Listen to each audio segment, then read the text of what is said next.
Welcome to the Genius Factory. Enjoy the video. You start by opening TikTok and tapping the search icon. This brings up the search bar and your recent entries. Make sure you're on the account that recorded those searches, because results are account-specific.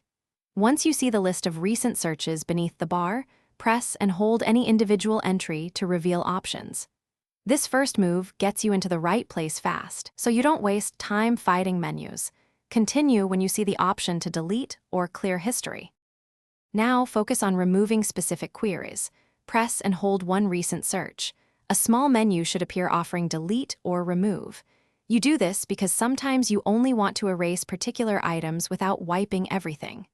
Tap delete, then check the list to confirm it's gone. If not, try again more firmly or restart the app. Once done, repeat this method for any other items you want gone, and make sure to clear any related suggestions that reappear after removing the entries. To remove all stored searches, tap the search bar and look for clear or clear all searches. This quick action wipes the list at once. If you don't see that option, open Profile, tap Settings and Privacy, then Privacy, and select Clear Search History from there. This reaches the same goal. If items persist, update the app, restart your device, or reinstall TikTok. These steps resolve caching bugs. If nothing works, contact TikTok support with account details and describe the problem clearly. Thanks for watching. If you found this helpful, don't forget to like and subscribe.